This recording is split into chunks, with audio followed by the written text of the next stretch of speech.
नमस्कार, मैं हूं श्वेता झा और आप देख रहे हैं आज तक। तमाम पाबंदी के बावजूद भारत का गुनहगार आतंकी हाफिज सईद सियासी घुसपैठ की तकड़म में जुट गया है। हाफिज ने 265 गुर्गों को चुनावी मैदान में खड़ा किया है, जो पाकिस्तानी संसद में आतंक का परचम लहराएंगे। अपने आतंकी गुर्गों को जिताने के लिए हाफिज ने कल चुनावी दफ्तर का फीता काटा।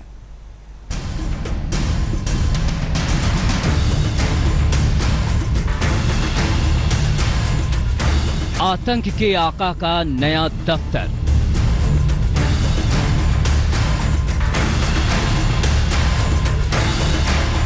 आतंक के आका की नई पार्टी।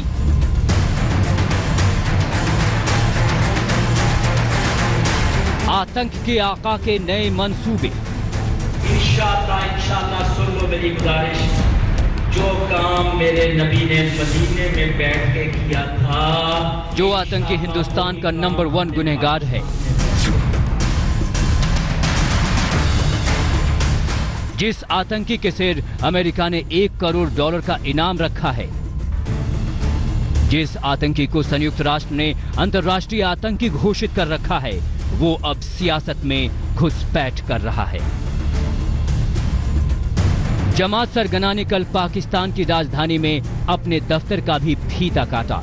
उसके साथ उसका सेकंड इन कमान और जमात का आतंकी नंबर 2 अब्दुल रहमान मक्की भी मौजूद था।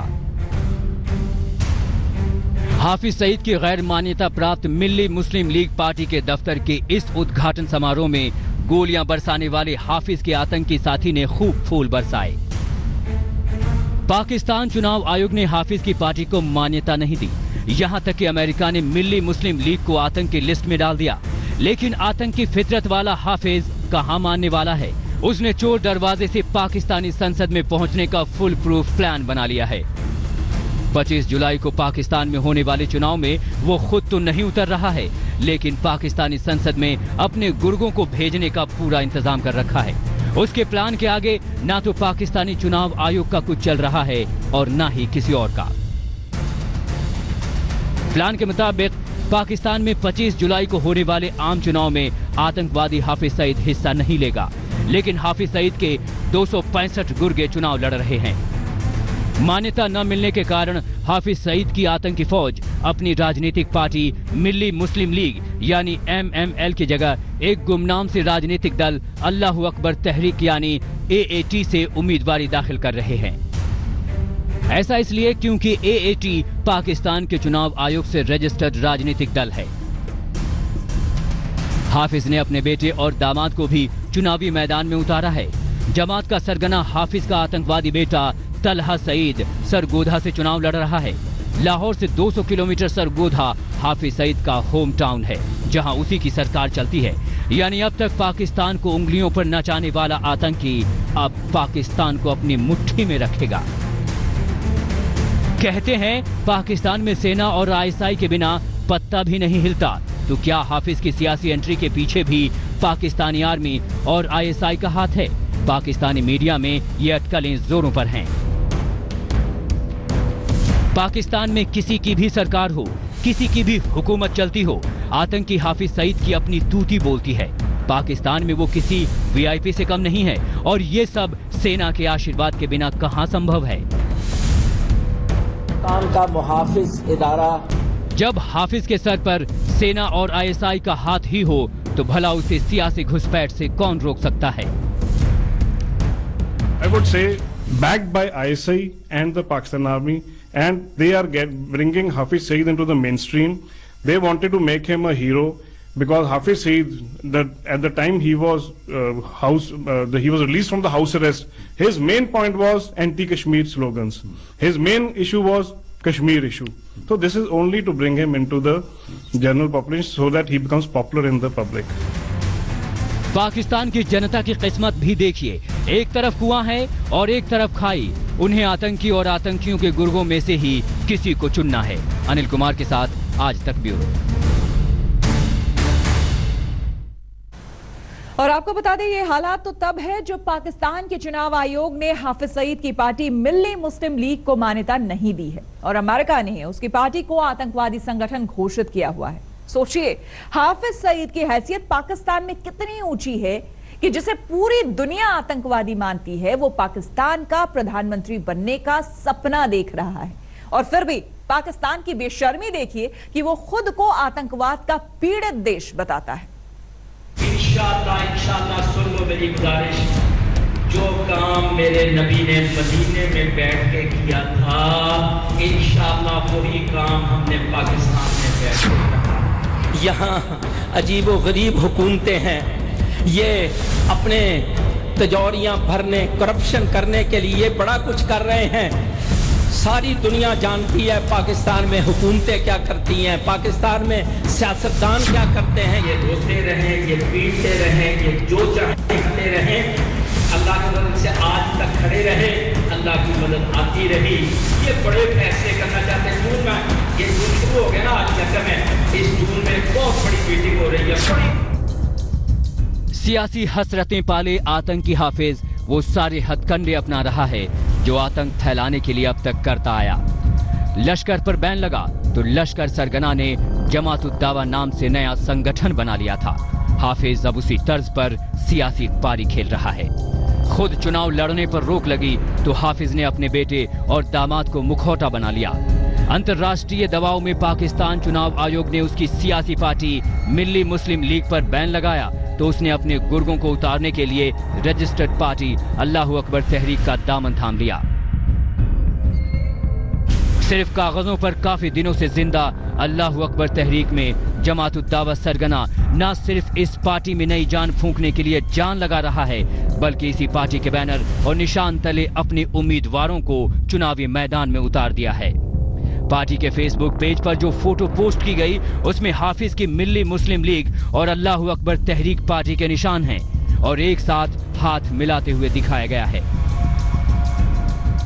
सन 2011 से ही रजिस्टर्ड सियासी जमात है और अब इसे इंतखाबी निशान कुर्सी इलेक्शन कमीशन ने ही अलाट कर दिया है और हम पाकिस्तान में इंतखाबात 2018 के अंदर हर कौमी और हर सूबाई असम्बली की सीट पर इंतखाब लड़ने का इरादा रखते हैं। मिल्ली मुस्लिम लीग जो कि रजिस्टर्ड जमात तो गो ना है, इस ग्रुप ने भी हमारे उम्मीदवारों की हिमायत का ऐलान किया है। पाकिस्तान के प्रतिबंधित आतंकी समूह जमात-उद-दावा ने पाकिस्तान की सियासत में जगह बनाने के मकसद से पिछले साल ही एक नई पार्टी शुरू करने की कोशिश की थी। हाफिज सईद के करीबी सैफुल्लाह खालिद को नवगठित मिल्ली मुस्लिम लीग यानी MML का अध्यक्ष बनाया गया। अमेरिका ने मिल्ली मुस्लिम लीग के जिन 7 सदस्यों को आतंकवादी घोषित किया है उनमें खालिद भी शामिल है। दरअसल पाकिस्तानी चुनाव आयोग को सिर्फ हाफिज सईद के नाम पर ऐतराज था, लेकिन अंतर्राष्ट्रीय दबाव के चलते पाक चुनाव आयोग को हाफिज की सियासी पार्टी को भी मान्यता देने से इनकार करना पड़ा। लेकिन इसके बावजूद पनामा केस के चलते नवाज शरीफ की सदस्यता खारिज होने के बाद NA 120 संसदीय सीट पर पिछले साल सितंबर में हुए उपचुनाव में MML ने स्वतंत्र रूप से अपना उम्मीदवार मैदान में उतार दिया। तब चुनाव प्रचार के दौरान हाफिज सईद की तस्वीर वाले बैनर और पोस्टर बांटे गए थे। हालांकि MML का उम्मीदवार चुनाव हार गया, लेकिन इसके बावजूद वो पाकिस्तान की 2 मजबूत पार्टियों पाकिस्तान पीपल्स पार्टी और जमात इस्लामी के उम्मीदवारों से ज्यादा वोट ले गया। पाकिस्तान में आतंकी हाफिज का जो दर्जा है, जो रसूख है, इसके बाद इसके अरमानों को यूं पंख लगना लाजमी है। इस वक्त पाकिस्तान में राजनीतिक उथल पुथल का माहौल है। पनामा केस में नवाज शरीफ को PM की कुर्सी गंवानी पड़ी है, नए प्रधानमंत्री को वो शोहरत हासिल नहीं। ऐसे में हाफिज सईद को लगता है कि उसके लिए पाकिस्तान की सियासत में अपना झंडा बुलंद करने का ये सबसे अच्छा मौका है। ये सच्चाई भी किसी से छिपी नहीं कि पाकिस्तान की सेना में हाफिज सईद की तगड़ी पकड़ है। ISI में भी उसकी खूब चलती है। रैलियों में जब वो हिंदुस्तान के खिलाफ आग उगलता है तो तालियां भी खूब बजती हैं। ऐसे में हाफिज सईद सपने देख रहा है, अपने सिर पर पाकिस्तान का ताज सजा देख रहा है। ऐसे में कहीं तिकड़मी आतंकी हाफिज को चुनाव आयोग से हरी झंडी मिल गई तो आतंकी का सरगना पाकिस्तान की सियासत का चेहरा बन जाएगा और संसद में बैठकर खुलेआम आतंकवाद का नारा लगाएगा। आज तक ब्यूरो। आप देख रहे हैं हमारी खास पेशकश। हाफिज सईद भारत का मोस्ट वांटेड आतंकी है। मुंबई हमले से लेकर संसद अटैक तक में उसकी तलाश है, लेकिन पाकिस्तानी आवाम की बदकिस्मती देखिए कि उनके सामने उनके रहनुमा बनने के लिए आतंकियों की फौज खड़ी है।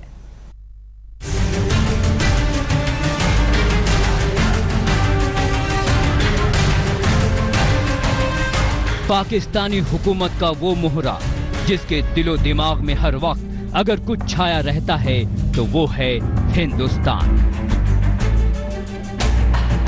फर्क बस इतना है कि उसके दिमाग में हिंदुस्तान के लिए सिर्फ और सिर्फ नफरत भरी है और जुबान में तोहमत।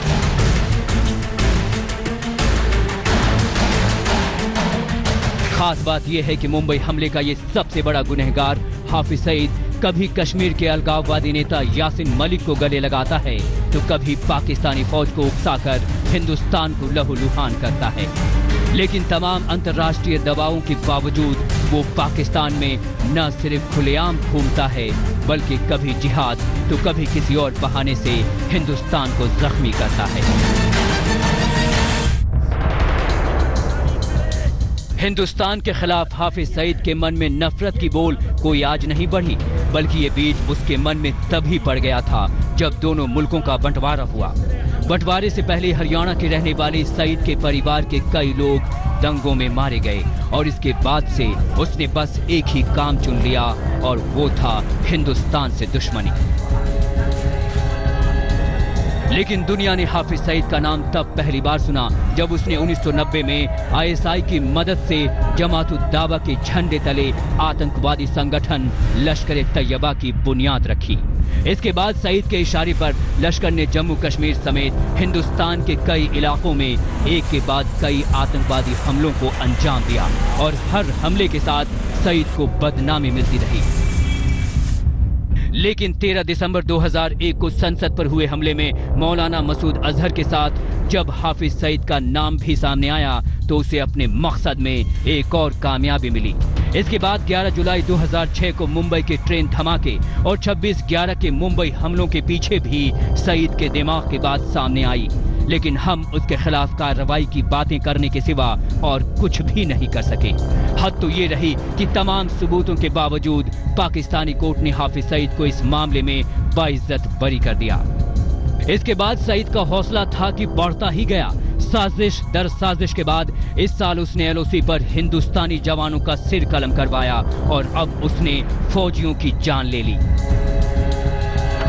लेकिन इतना होने के बावजूद फिलहाल ये कोई नहीं बता सकता कि हिंदुस्तान का मोस्ट वांटेड आतंकवादी आखिर कब हिंदुस्तान की जद में होगा और होगा भी या नहीं।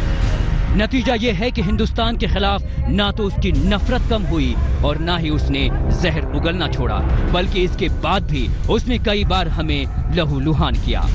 आज तक ब्यूरो। तो हमारे इस खास पेशकश में फिलहाल इतना ही। रुकेंगे एक छोटे से ब्रेक के लिए, लेकिन ब्रेक पर जाने से पहले आपको बता दें सबसे तेज और सटीक खबरों के लिए डाउनलोड करें आज तक ऐप या फिर विजिट करें www.aajtak.in और बने रहें आज तक के साथ।